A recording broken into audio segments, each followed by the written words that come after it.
Adding a race in the United States as opposed to a team, it screams to me, we want your money, but not your participation, not your buy-in to the sport.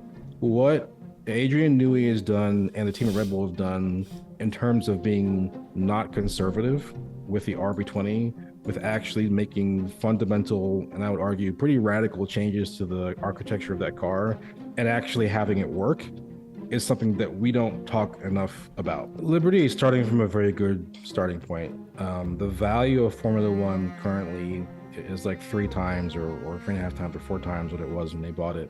So there's no question in objective terms that they are guiding the sport in a direction where it's making more money.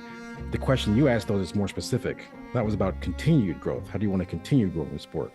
And I can promise you, if Max wins 99 out of 100 races for the next, 3 years, it's not going to happen. The draw, the pull, the allure of spectacle, that trying to make things more interesting than they are, is in a way what got us in so much trouble in 2021, right?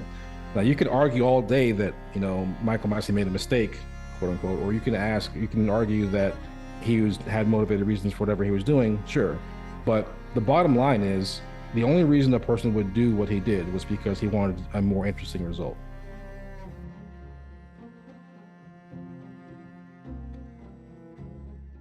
Hello and welcome to another F1 Hour. With me, I have one of the goatiest aero minds in the F1 space, my friend and yours, Mr. Bryson Sullivan at Natural Paradigm on X, formerly known as Twitter. How are we doing, sir?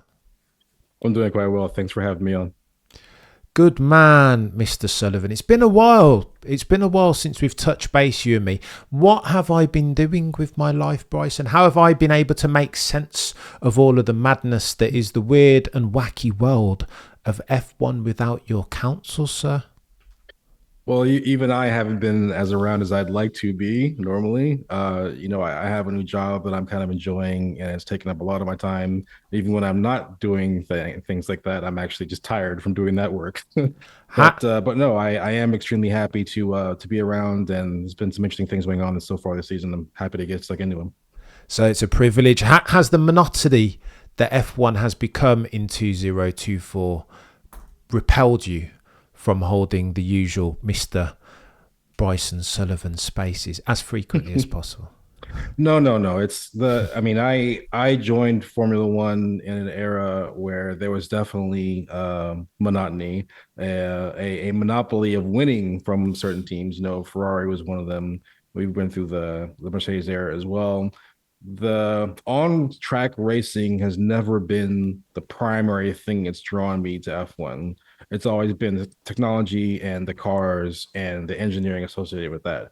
And that's been pretty fascinating this year as well. Yeah. That being said, I'm not going to ignore the fact that we're in an unprecedented level of domination. And I think one of the things that may be a little bit of historical revisionism is this sort of, oh, it's the same as it was before. It was exactly the same as when Schumacher was winning. It's exactly the same as when Hamilton was winning. And while those were definitely periods of dominance, numerically, that's not quite right. I mean, if you look at, I think it was the last 20 races that we've had, Formula One races, Max has won every single one of them, bar one, which was Singapore last year. And that is an incredible record to have. Of course, Max has an incredible car and he's a great driver. But the driver is making a huge part of that combination because he's winning all the races, not Sergio. And Sergio's not terrible. It's just the nature of the cars that have to be driven. But what I was trying to emphasize is that yes, this is a period of dominance, but we have to recognize and be honest about the fact that it's actually kind of unprecedented in the scale of the dominance. That's something that we actually haven't quite seen before. Now, is that a normal thing that happens in Formula One in general? Yeah. When the one thing a good driver has to do when they have the car to do it is absolutely dominate that. And Max can't be said he hasn't been doing that. So we can't fault someone for doing the best that they can in a given situation. The question is this a good situation to have going forward? What are the prospects for 2026 and going forward? So there are quite a few areas in which we could explore this space in terms of what we want Formula One to be. But as far as what it is, yeah, it happens from time to time. Teams dominate. Yeah, every dynasty has to come to an end ultimately, Bryson, and it feels like as at 2024, that's where we are with Mercedes and Lewis. Um talk to me about how you perceive the trajectory of that Mercedes team, because it feels like this is the annual Mercedes Anonymous convention every single year for the past 2 years. They've said, listen, I think we're heading in the right direction. We've fixed for the ills of the zero pod. And then we get to race one, race two. And it's like, as you were, Bryson, how do you make sense of that, sir? Yeah, it's almost worse than a situation where the car might be bad just starting off and it just stays bad. What seems to be the case now is that there really were hints of being able to find real performance in the W15, and even in Bahrain, even though the car wasn't as fast as they were hoping it was going to be, there was an identifiable cause that the team saw. Oh, we clearly got the cooling wrong situation that clearly affected several of our other performance aspects of the car. We can explain why there's a pace difference, and then suddenly you get to Jeddah and you get the cooling nailed on, and there's still a problem, right? There's still a problem.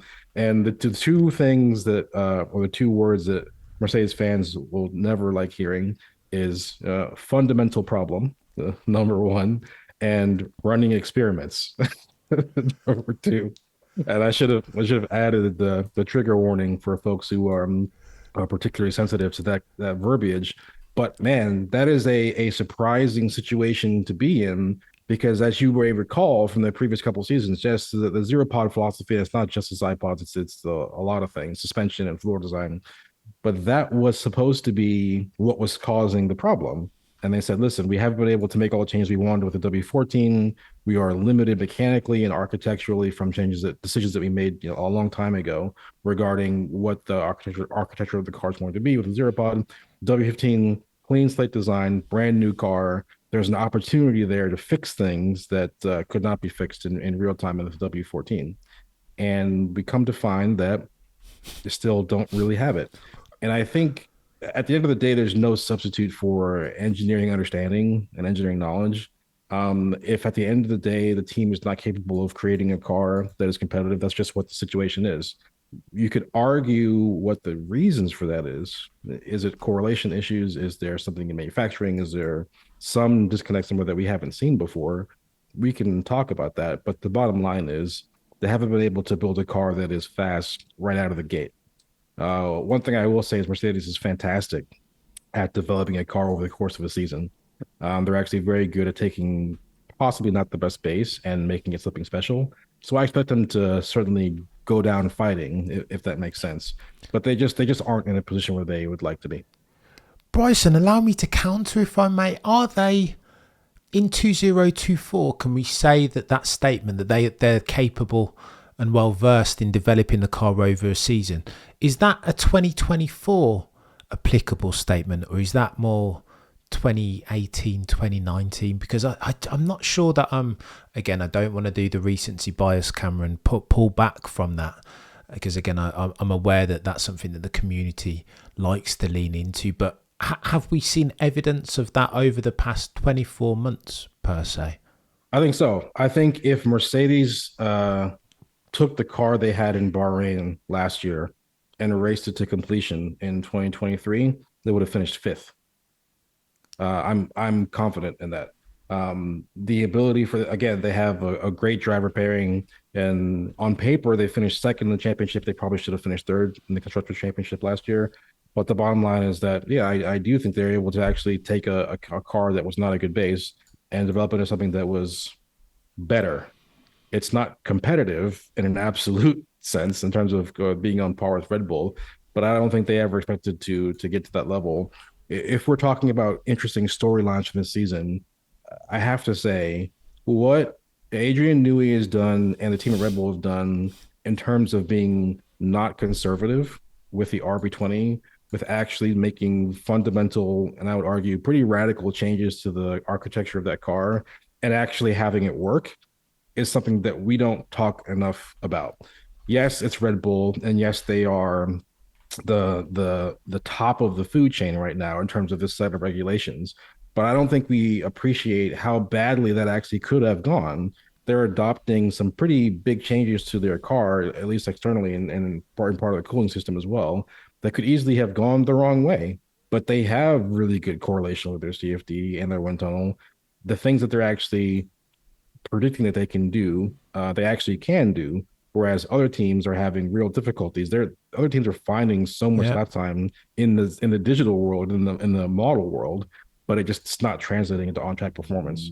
So I just think we need to take a second and actually accept how good of a job Red Bull's actually doing. It's not something that we've seen for a long time. Go on then, Bryson. Let's talk about that very quickly. To be precise, because I've heard many people say that the problem facing the FIA, if front and centre of their minds, is levelling the playing field. The problem posed to the regulatory bodies that there's not one thing in that Red Bull. There's not a solo tweak that they can institute that will all of a sudden reverse the advantage. That this isn't like this isn't double diffuser territory where you can just say ban that and then everybody else will catch up, because so strong across the board, across the many criteria that make an F1 car successful, is that RB20. Right or wrong, Bryson? Yeah, I definitely think that it's more than just a question of one thing. It's a system level thing. And I mentioned to you recently in my current role, I'm doing more of a system level work on jet engines and component level, which is something I really enjoy. And it's kind of a harmony of multiple things working together. But what I would point out about Red Bull is that every step of the way, in each one of those components, even working together, they've always seemed to be leading the charge. They were leading the charge in floor aerodynamics. They were leading the charge in suspension design. They were leading the charge in cooling configurations. They're the ones who were taking advantage of the fact that you can do certain types of wind tunnel testing for cooling specifically that doesn't actually bite into your normal aero testing. I mean, they're the ones who were having really good ideas to begin with, but not only that, they were humble enough and they were honest enough about the way that good engineering works that they were taking other people's ideas from further down the grid and manipulating them in a way to work for their car. We always used to say, well, you can't copy Red Bull's floor because you don't understand how the aerodynamics work. You can't just replicate the performance and you can't just copy their this, that, and the other. And that's true to an extent. But as long as you take the general idea of what's going on from another team and then actually apply it specifically to your specific platform, you can derive performance from it. You can actually figure out a way to improve lap time. It's hard. It's not easy to do. Just because something looks like something else doesn't mean it's going to perform the other way.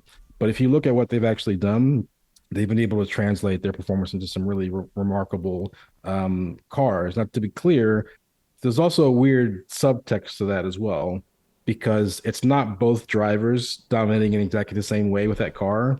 So it's almost like you can trade drivability of a car and how specifically it needs to be driven with absolute performance.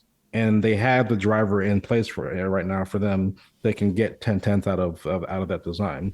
So that's definitely something. If I was in Red Bull's shoes and trying to plan for the future, maybe a future potentially without Max Verstappen, depending on how certain things happen, that actually would concern me slightly.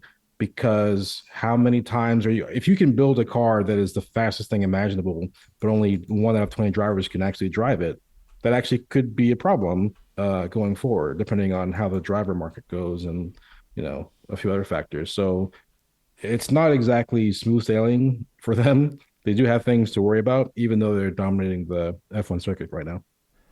Oh, Bryson, you're ever the maven. I've missed you, sir. I have missed your input on all things F1. We need more of a natural paradigm talking to F1. Go on then, Bryson. Let's talk about Lewis, because again, we've got to do our annual Lewis Anonymous convention. It feel so. I did a stream today talking about Eddie Jordan's comments on Lewis Hamilton, and Eddie Jordan, very frank and earnest always, has said that he thinks two things of Lewis Hamilton. So he did his hot list of people that are underperforming thus far in 2024, and names that were mentioned were Lance Stroll, Danny Rick, and then the third name that he kind of grouped into that must do better category was of course Sir Lewis Carl Davidson Hamilton.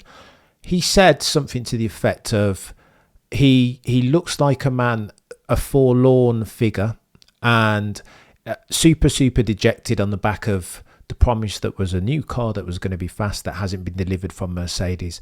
And then thirdly, he said that Lewis looks like a driver that needs himself a result to pick up his morale. How do you react to that, Bryson, and how do you ingest the Sir Lewis Hamilton paradox in 2024? I mean, Mr. Jordan can have his opinions of whatever he likes. I mean, if he sees that, then that's what he sees. I can't argue with what he perceives he sees. What I would say is that there's no question that having to be promised a fast car in 3 consecutive years and not getting it in 3 consecutive years is a challenge. I would also say that as incredible and as memorable as Jeddah 2021 was for all of us and how salient it was in our minds, I actually think that's kind of a bogey track for Lewis Hamilton. On top of the car issues, on top of the other issues we've seen before, it seems like every year that he goes there, he actually does seem to have some issues. If you look at 2022 as well, he was like knocked out of Q1. If you go to 2023, his qualifying wasn't great there either. George was 2 or 3 tenths ahead of him there. And I actually think that it's that first sector that really is the differentiator there. You have to have supreme confidence in the rear end. I mean, yes, of course, we talk about Jeddah as this extremely fast, extremely high-speed circuit, and by and large it is. But that sector one is brutal. I mean, ask Ollie Behrman. He knows that sector one is brutal in terms of high-speed performance. And so you have to have confidence in the rear of the car. And if you don't have confidence in that, if you are afraid that you're going to lose the car, you're not going to push it because the consequences of losing it in sector one are dramatic. It could literally split the car in half. Think of Mick Schumacher in 2022. So I think that a driver who really requires the rear to be there and have high confidence in high speed corners, if Lewis does not feel the confidence, he may be even subconscious. I don't know. He might lose time there in places where other drivers might not lose time. There was an analysis that came out recently showing that Mercedes was something like 60% throttle in some corners in sector one where Red Bull is flat, completely flat. That is a huge challenge. So what I'd say is let's get to Australia, let's look to Japan, China, let's look at some other races before we establish what Lewis is doing if he's underperforming objectively. For whatever reason, Jeddah seems to really be a bogey track for him. One of the things that Lewis is really amazing at is late braking. I know this is something that we've talked about historically in the stories of him going to the karting track with Anthony Hamilton and being forced to brake later than everyone else. That is a fun story to have, but the thing is, it's actually true as well. And if you look at the way Lewis is on the brakes, he's actually remarkably good on them. There's not really many places in Jeddah to actually take use of that skill. Bahrain is a little bit better. Bahrain is a little bit easier to eke out a performance advantage from braking, but there were cooling issues with their car then as well. So I'd like to see a couple more races before I say Lewis is forlorn and slumping and off his game and all those other things. It's a long season. It's the longest season we've ever had. Let's get a few more data points before evaluating that. But at the same time, hey, fair play to George as well. George has been driving fantastically well, and that doesn't really surprise me from him. He is a good driver, but at the same time, you just got to give him credit for having the pace. Agreed, Bryson. Let me put this to you. Excuse me. I keep on hearing that in 2024, the fundamental nature of the cars and how important it is to keep yourself as stable an aero platform as possible. That the meta, as the kids say, has gone from being last of the late breakers to being able to manipulate the car in such a way that you can be, especially around a track like Jeddah, that you can be first on the throttle. And so potentially, and again, I was speaking to Dirk Chocolate, legendary sim racer who works with Red Bull. He reckons that the likes of Charles and George and Lando and Max, of course, who spend a lot of time in the sim, who are perfecting their craft as far as manipulating the car, like trying to do the tight, short line, whatever, at apex, and then getting on the throttle quicker than the rest is almost something that Lewis wants to adapt to if he's going to stand a chance of nailing an eighth in 2026, maybe. I don't know. Yeah, I think we should definitely. I mean, the thing is, we live in an era of Formula One where we can actually look at this quantitatively. We have Fast F1, we have other tools. We can actually look and see when who's on throttle first. And Yeah. we can figure it out. So there's no question that the car is also a big part of what you can do and how much of it is a driver, how much is the car. It's probably at least 85% car. I mean, we have to, this is Yeah. Formula One after all. But it's something we could definitely look forward to in the future.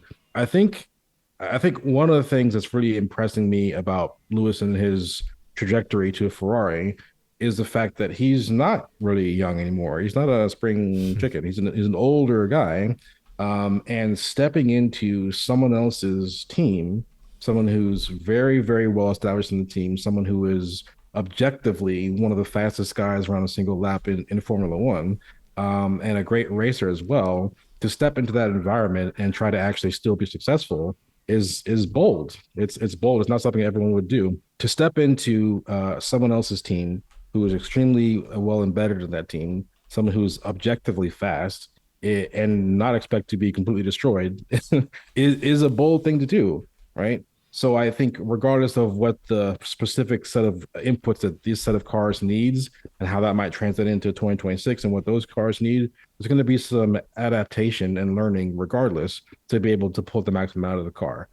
I think was one of the things that really great drivers don't get enough credit for is actually being able to adapt to the way that each car needs to be driven. Even in this current set of regulations with Red Bull and with Max and their era of dominance, even though the car really responds the way he likes to drive it, I'm sure even he's had to make some modifications to be able to get the maximum out of it. And it's going to be even more the case probably next year. Again, we're seeing a growing trend in the ability for the cars to follow each other. It's gone down again this year. They have more downforce than they've ever had. And so that also could affect the way the cars need to be driven. So it's a moving target, but you're only ever judged relative to your competitors. And right now, I'm sure Lewis wants to deliver better than he is. So Yeah, and your teammate more specifically, right, Bryson, and that's the interesting subplot in all this. How are the two Mercedes boys going to do as versus one another? You spoke about Ferrari there, though, 2025. Bryson, I'll confess, right, Charles Leclerc fans don't like the tone that I take when I'm talking about Charles Leclerc, because although he's brilliantly quick, I feel like there's something to be said for his strategic or race savvy naivety. I've seen on many occasions Carlos Sainz not fall for the same strategic traps that Ferrari's strategic team are setting him. Monaco's a classic example a couple of years ago when he decided that he was only going to stop once, sack off the intermediates, and going to go straight to the slicks as the track dries. mhm. Do you think then, I'll couch the question in this way, Bryson, do you think that Lewis will sleep easier knowing that next year he'll have a strategic advantage and a race savvy advantage over Charles Leclerc? Because I think the advantage is more, or will be more next year in that Ferrari versus Charles than it is this year versus George. No, I don't necessarily take that as fact. The dynamics of how that team operates are complex. There's no question about it. What the team wants to do, what the driver wants to do, how much input the driver has on their strategy is a huge differentiator actually between Ferrari and Mercedes. In terms of the strategy things, I'm really not even sure if the best way to couch the conflict of the dynamic between Charles and Lewis is going to be about how their strategies would be different. I think it'd be more about the question of how each responds to pressure, how each of them handles racecraft and racing other drivers, and also how each of them handles whatever the new car produces. Again, number of high profile mistakes that drivers have made in recent years. Lewis had a really big one in Baku 2021, the magic button that Oh, we're all don't do quite it, familiar with, and Bryson. that was a pretty serious one. Again, small flick of the wrist, but it was a huge error in effect. But the reason why that error is so salient to us is because it's not one of a whole bunch of errors. He actually doesn't tend to make a lot of errors, especially under pressure when a race win is on the line. Charles Leclerc, as great of a driver as he is, and as blindingly fast as he is, has made some errors under pressure. that have been a challenge. I mean, you think of France in 2022, you think of, this very famous crash in Baku himself. That's something that I'm sure he himself wants to work on. He himself wants to improve. And if he can improve, he'll make it more competitive to Lewis Hamilton. But Lewis Hamilton is tried and tested in championship battles in a way that Charles is not. It's not to detract from Charles at all. He just hasn't really had the chance, perhaps. But ultimately, I think that's the thing that really is front and center in my mind, how they're going to handle in races. Not so much the strategy calls, but how each of them handles the pressure and being able to deliver the fast laps, when it counts, when someone's hunting you down. I mean, I think both have the potential to be great for different reasons. So I'm interested in seeing how it goes. I cannot wait. Catapult me, transport me into 2025 ahead of time, please, look, bro. look, I again, we've already talked about the boring nature of Formula One at the moment. We've also talked about how it's kind of an inevitable part of prototype racing, right? When everyone builds their own car, some people are going to build the wrong car. Some True. people are going to build a great car. But I think we should also recognize that this is an unprecedented degree of dominance that we've seen in Formula One before. That's something I think we should be honest about and not be have any reservations about talking about. All right, then, Bryson, let's talk about it because I'm super concerned as a lifelong fan of F1 who's invested, overweight even, in the continual growing of the sport and being able to have a conversation with my younger cousins, right, as F1 continues to cross over into the mainstream. They haven't been interested in F1 since 2022. But 2021 happened, and because it was so blood and guts and a mainstream crossover of a season, if ever I've seen one, they were on the phone to me every weekend. What's going on with it? Like, I don't even know. Like, we were having conversations, right? They wanted to talk about F1. Everyone did. So I say that to say this, Bryson. I'm concerned about Liberty Media's objective in continuing to grow the sport into North America and beyond, bearing in mind that the decision to not allow Andretti to come into the sport and be an 11th team. How do you, against that backdrop, Mr. Sullivan, how do you rate Liberty Media's chances of continuing to get new eyes on the sport with the monotony and no Andretti and all of those things considered? I mean, Liberty is starting from a very good starting point. The value of Formula One currently is like three times or three and a half times or four times what it was when they bought it. So there's no question in objective terms that they are guiding the sport in a direction where it's making more money. The question you asked, though, is more specific. That was about continued growth. How do you want to continue growing the sport?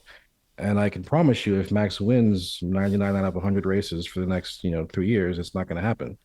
Now, that's not his fault.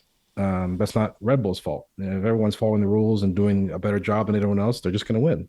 If you can't build a better car than them, if you can't field a better car and driver combination than them, they're going to win.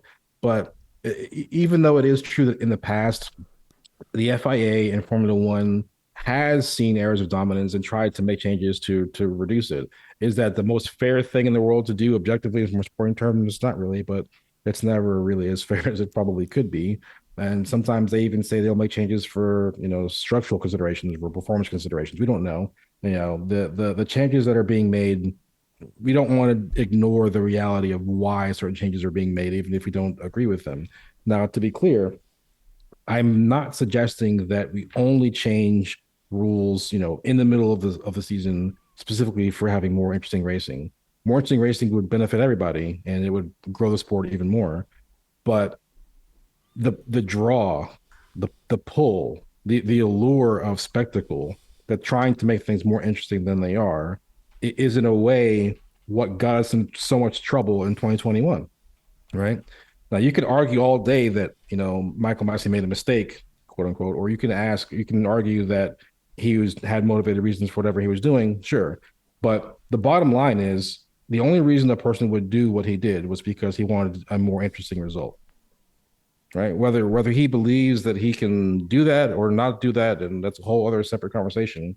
But you don't selectively remove cars from in between the two title protagonists unless you want to see them fight specifically to make it more of a show.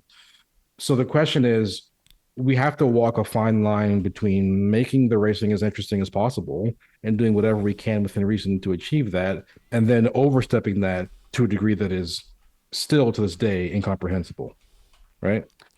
We can't have that. So any changes that I would recommend, and this is something that I've recommended several times before, and I'll bring it up again.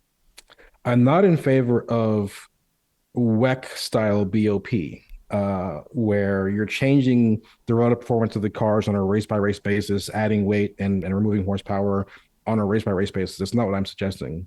What I would suggest is kind of like we do now with a sliding scale of aero testing. What I would recommend is put a sliding scale on the minimum weight of the cars, which is to say the minimum weight of the car is actually no longer a single number, but it varies depending on your championship finishing position of the previous year. And maybe we'll recycle it once a year, like in the summer, like we do currently with the aero regulations.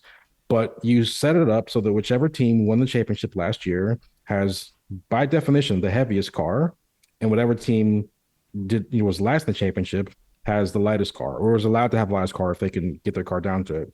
Why do I suggest this? Number one, there's no way to cheat this with financial book cooking, regardless of how good you are and your accountants are the best in the world, and no matter how you're charging the time, 10 kilograms is 3/10 of a second at least, per lap. Period. Doesn't matter which car it is. Doesn't matter, oftentimes which track it is. It's a robust phenomenon. You're always going to see the effect that you're looking for in terms of reducing the performance of the fastest car. That's the first thing. The second thing is I like that strategy because it's not changing on a race by race basis, and it's not as susceptible to political manipulation. I don't want the team with the best lobbying team to be able to have the fastest car. I want it to be set strictly by who won the championship the previous year. And so I think that's something that we could explore. It's something that might be a good middle ground between the pure, unrestricted engineering competition that we love in Formula One. Build the fastest car, go for it, and then restricting it a little bit to make sure that we don't get absolute hegemony from a single team.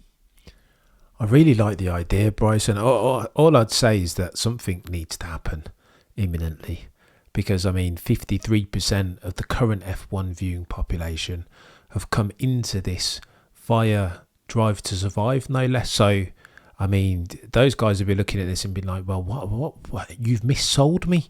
You've sold me up the river. This isn't it's what actually, It's actually even worse than that. It's actually even worse than that because it would be in some sense more comprehensible if the regulations as they were intended did absolutely nothing whatsoever to improve the racing at all, and there was just a huge spread between the entire field of who's fastest and who's small, who's slowest. But actually, the opposite is true. We find ourselves in this weird situation where, in terms of numerical results, who's winning, it's never been more predictable. But in terms of the absolute pace differential between the fastest car and the slowest car, it's actually smaller than it's ever been. It's smaller than it was in the days of Senna dominating with the MP44 and the glory days of those cars. So the actual pace difference between the cars overall is actually closer than it's ever been, paradoxically, but we're getting more domination than we've ever seen before. So I just think that's something that we have to take a nuanced eye to, but you're completely right. Yeah, and Bryson, the internationally syndicated broadcast keeps selling us that as a key why as to why we should keep watching. Right, that the spread of the field has kind of overall has kind of reduced, but you know what, Bryson, the 53% that they're not going to have that. What Yeah, are I you agree. talking? I want to see combat for first place, not for like sixth or K-Mag doing a bloody trolley track. Like they're not interested in that. Yeah, and even Jeddah would have been half as interesting if Ollie Behrman wasn't racing. Right, Okay. that the entire drama of watching him race and seeing how well he would do over the course of the weekend added, materially to how interesting that entire race was.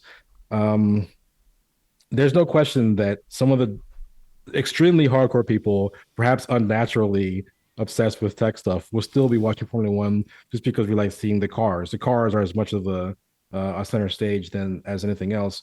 But we also love races where the lead is not known. Who's going to win is not known. I mean, Singapore was a great race because it was Oh, very close. We had no idea who's going to win that mate. race, and I think we can't ignore the fact that part of the excitement of Formula One is saying we don't know who's going to win. And again, this is something we've talked about on your show a couple of times, is the fundamental paradox between Formula One being a prototype series, a series in which each constructor is building their own car, and that leads to the most technologically advanced and amazing cars that exist in this world. But it also provides you a situation where you can get complete errors of domination because it's much harder to build a new car in real time and react to things versus something else. And so, a great open wheel series like Super Formula or IndyCar has some fantastic, incredible racing. And a big part of that is because there's a limit to how much better someone else's car could be to your car. And that limit doesn't really exist in the same way in Formula One. It's just without some sort of balance of performance, implementation. Again, my style, not WEC style. There really is no limit to how far they could run away unless someone decides to step in and do something. So Yeah, Bryson, it's a shame that we don't have a regulatory body capable of doing what they're supposed to do, what it says that they're mandated to do within their remit, which of course is to level the competitive playing field. Death, mate, with Mohammed Ben Sulayem at the helm, I don't think we stand a chance, right, with all the things that go on in the background. the intrigues and machinations going on behind the scenes in Formula One right now, both in the FIA and in its top team, are breathtaking. That's all. That's all I'll say about the matter. Oh, mate, it's chaos, Bryson.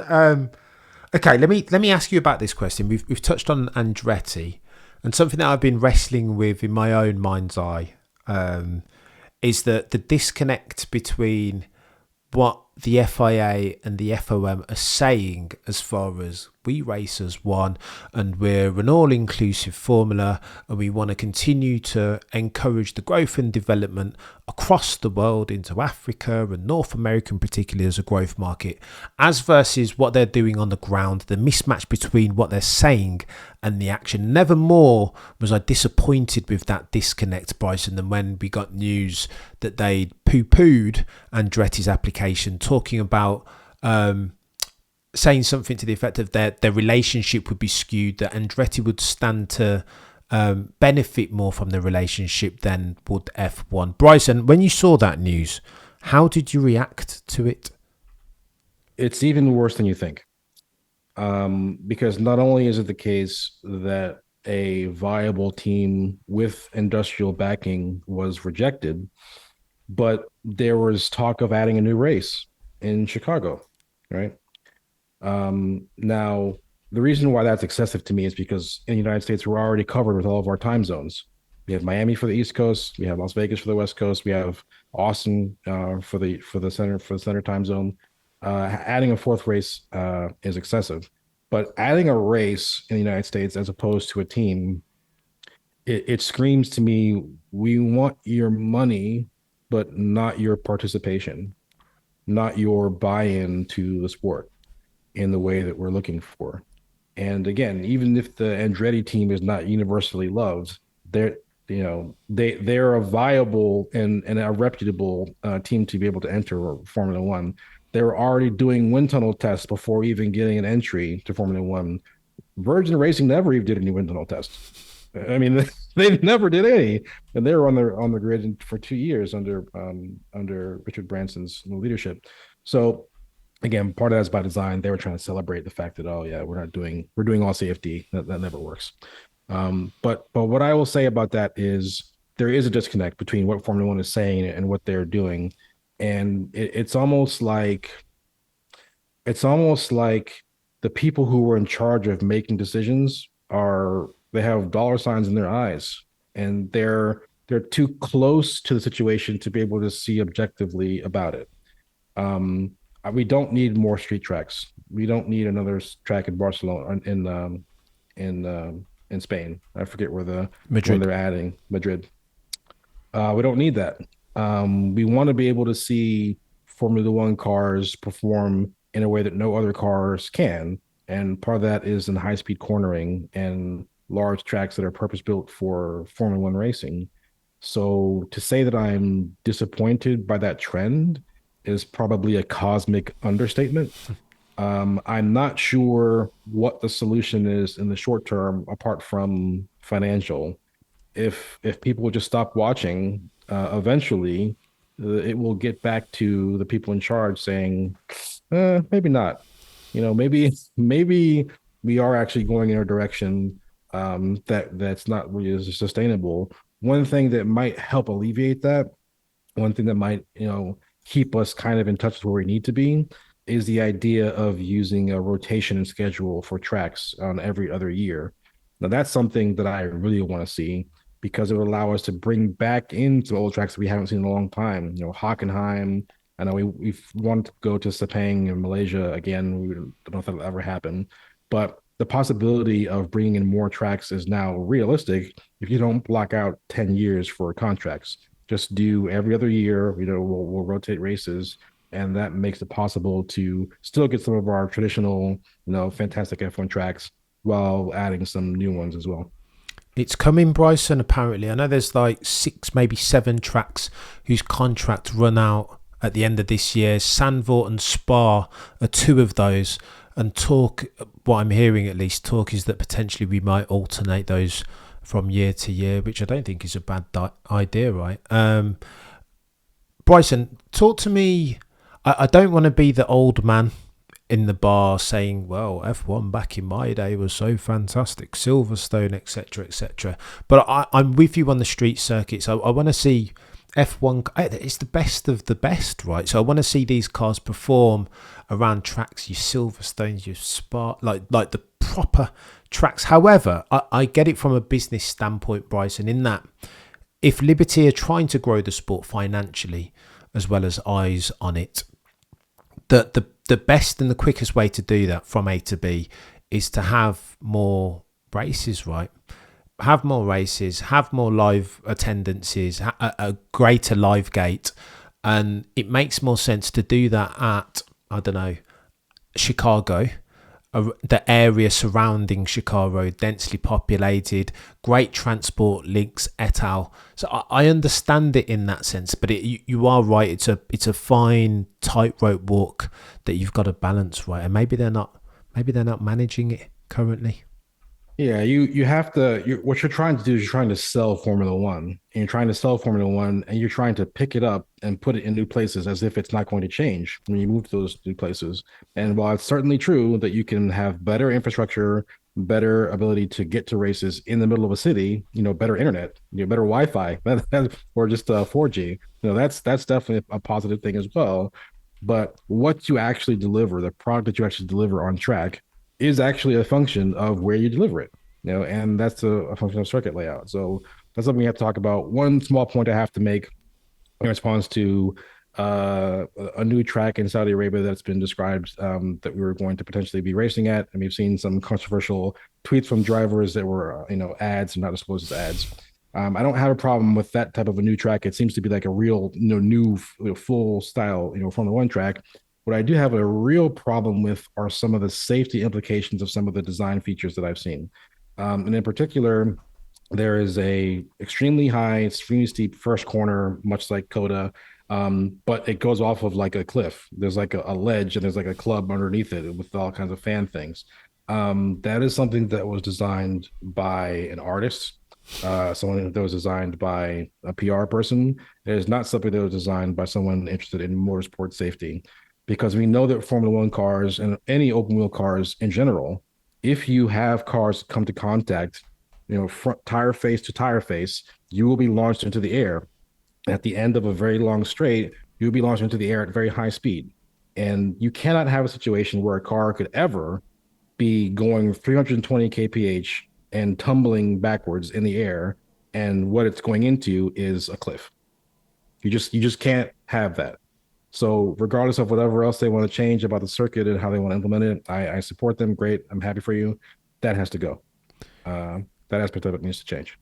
Yeah, well, and you know what? Again, paradoxical in a sense, in that I hear that the rumor is that they're trying to expand the area around Jeddah into the sea, because they're aware that already the runoff area isn't sufficient, that they've already got safety issues. So that Qiddiya track is a little bit concerned. And again, But fresh. let's call it iteration one. Okay, I'd like to see iteration two and iteration three. Yeah, fair. So, I don't hate that, Bryson. But again, they're just super. This is part of the problem as well, right? That they're super keen to expand in this area of the world where these countries occasionally, more than occasionally, have very dubious, checkered humanitarian records. And again, cash rules and again, everything I around me. also don't want to ignore the fact that there are really hardcore motorsport fans in the Middle East as hundred well. percent. Some of the most hardcore fans ever, and I don't want to deprive them of their ability to witness a Formula One race. All I'm saying is, in this specific situation, some of the decisions that were made regarding this track in order to make it spectacular are at the same time making it untenable from a safety perspective. That's all I'll say. Oh, Bryson. Contradiction in terms central is what this weird and wacky world of F1 epitomizes. But you know what? It is what it is. Bryson, you touched on Ollie Behrman earlier on. I'm going to circle back to Jeddah. What do you think were the biggest stories to come out of Jeddah this weekend past? Yeah, so I think the first overall arching one is that Red Bull really have created another monster. Again, we don't spend enough time talking about the risk they actually took in going so different with their car design. Again, Adrian Newey will say, no, no, no, these are just cosmetic changes. What really is the secret sauce of our cars, things you can't see, which is true to an extent. But I can promise you, if you put a barn door on the side of the car, it's not going to perform as well. Even things that are cosmetic, have an impact. And so they've nailed this new car in a way that is still shocking to me. We'll see if it has any weak points somewhere else down the season, but they're two for two for having a fantastic car. So they've clearly built another monster. But the overall or overarching issues really would be besides that would be Ollie Behrman's great drive under very short notice. There's no way to prepare your neck for Formula One. Even if you're a Formula Two driver, even if you're doing neck training exercises, there's just no way to replicate the loading that a car puts on you, and certainly not for a full Grand Prix distance. An hour and a half, an hour and 45 minutes of just constantly 5.5, 6G. I mean, there's no way to prepare for it. The only way to prepare for it is to keep driving cars. But the other main story besides those two is again Mercedes. Mercedes emerging as a team that's not competing with Ferrari for best of the rest. They're very far behind. And what's interesting is it's not that the car inherently is the worst car, because there's clearly aspects of it that they can find performance with. If they can run it, very, very low, they get performance out of it, or if they can dial that setup just perfectly to nail it. But it's also equally clear that they can't arrive at a race weekend with the right setup and just find performance. They don't know where the performance is, and they're changing the wings dramatically from FP1 to FP3. Car, different drivers running different setups.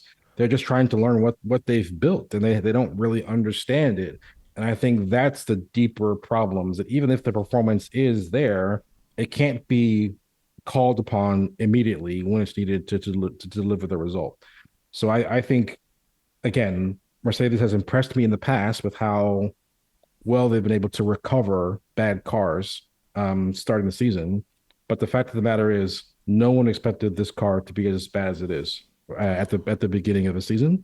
So if they are going to find some pace, it's going to have to be under pressure, which no one likes, but we'll see how they do.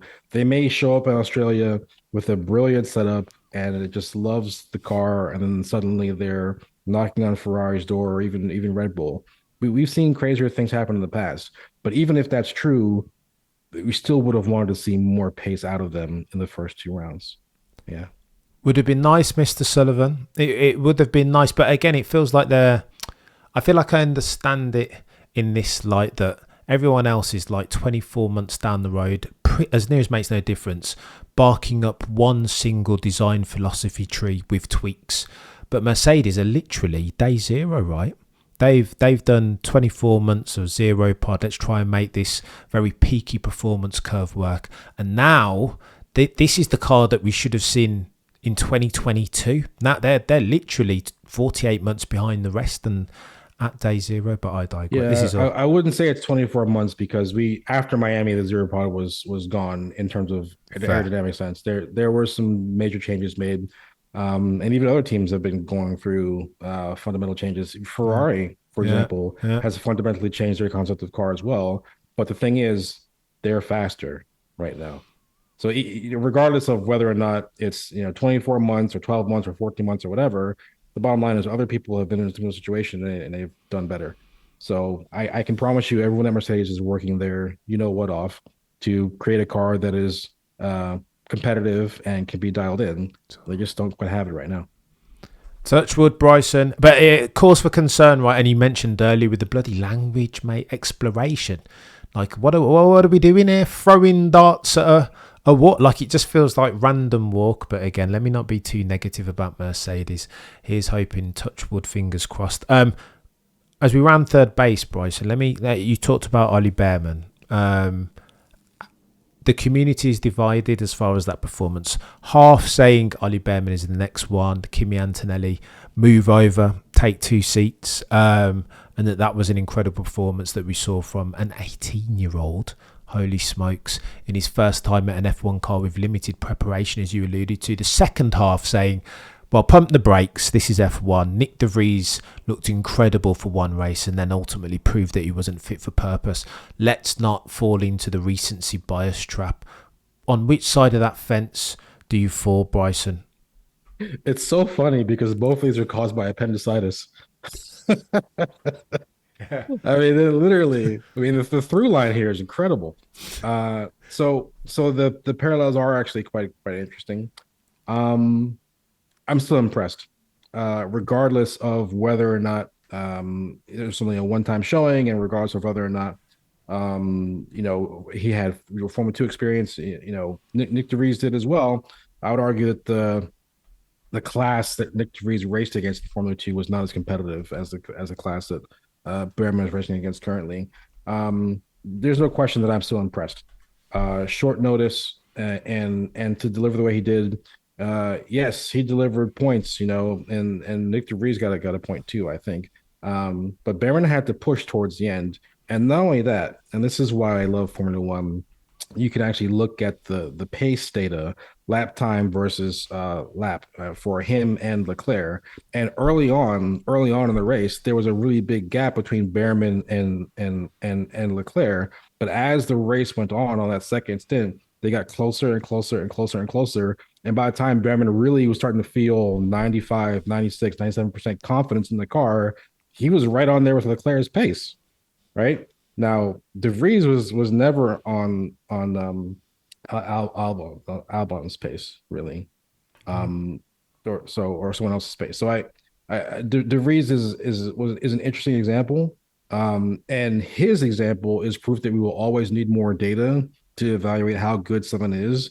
There was zero expectation for Ollie Behrman in this first race. If he gets to call in Australia, because we think Carlos is going to race in Australia, but maybe he won't. If Behrman is the one who actually races in Australia, there will be expectations. There will be the prediction that actually you should not only finish in the points, but you should actually be right up there. If that's the case, then we'll have more information to be able to establish where he is. Um, you're completely right. One data point is not enough to establish someone's entire career.